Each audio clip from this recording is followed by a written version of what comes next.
Hey everybody, welcome to the real United States. And yes, I know I am late to the party. I understand that. So please do not go down in the comments section and tell me what an idiot I am. I know I'm late to the party.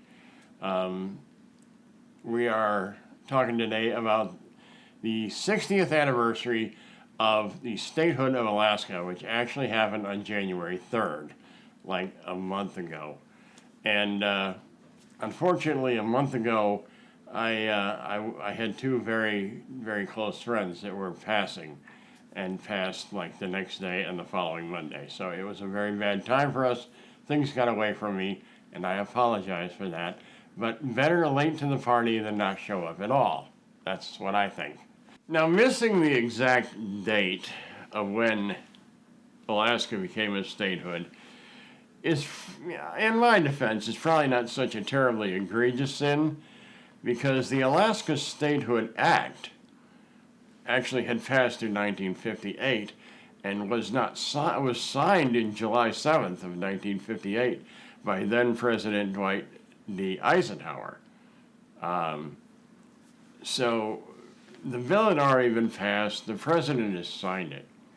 It was merely a matter of formality of when it would take effect, and that was on January 3rd of 1959. We are talking today about January 3rd, which was the 60th anniversary of the statehood of Alaska. Now, Alaska is our largest state in the nation, but our third from the bottom in terms of population.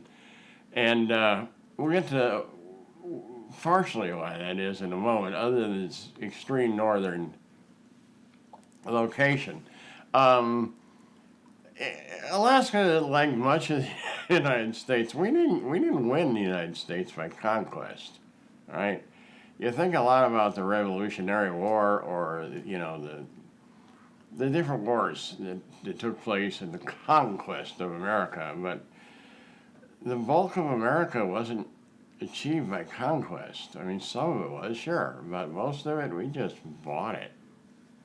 I mean, a big chunk out of the middle, the Louisiana Purchase, we bought from France. And then Alaska, which if you look here, is, like half the size of the United States, roughly, the continental United States. We bought it from Russia in 1867, like 2 years after the Civil War. We said, you know what, we'd like that. Would you sell it to us for $7.2 million? And the Russians were like, yeah, sure, why not? So we paid about 2 cents an acre for it at the time, just after the Civil War.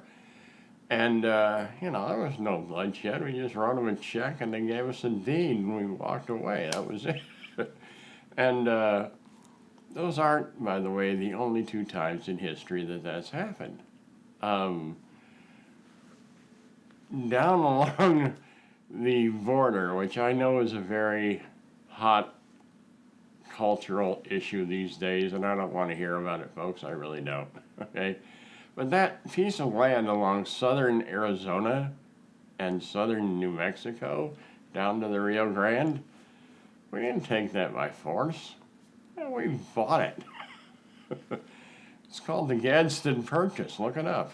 I mean, Gadsden was the Secretary of the Interior or something. I don't remember what his position was. Anyway, he's the one that negotiated the deal.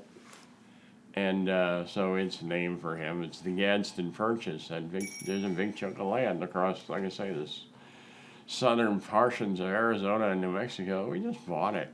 We didn't have to fight for it. Americans, we don't like to fight near as much as the rest of the world thinks.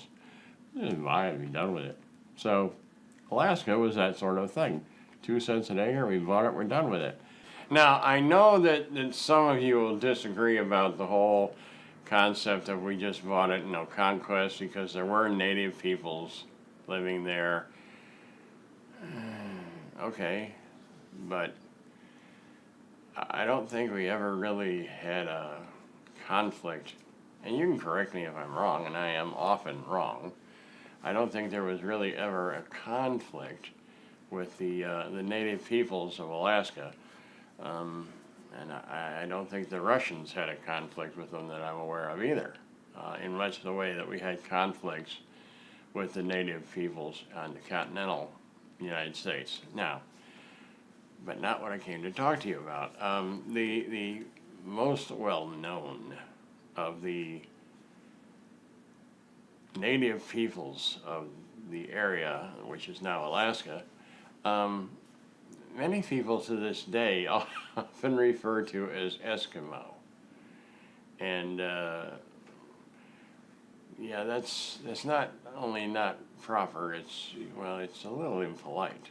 The native people are the Inuit people of the Inuit people are the native people of Alaska is what I'm trying to say. And they had some neighbors to their east over in what is basically the Yukon Territory of Canada now. And if memory serves me correctly, these were the Algonquin. And Eskimo is not an Inuit word, it's an Algonquin word, okay? For eaters of raw meat is what the word means. So while not incredibly vitriolic, it's a little impolite to call them by a foreign word that means eaters of raw meat. Obviously, fire wasn't, I know, it wasn't common, but it wasn't, as common as in other parts of the world just because there wasn't a lot of fuel available. Often what the native peoples did, obviously, was build structures that were very, very massively thick, that were insulated, between the inside and the outside. So a small fire or even just body heat was enough to keep it pretty steamy inside. So cooking meat, certainly pre-colonial, may have been, not real common, and whence the origin of why the Algonquins called them this. We don't cook because it's meat. You eat it. So I don't know. Maybe leave me a comment. So anyway, that is just a little history lesson on the word Eskimo, if you will, I thought you might enjoy.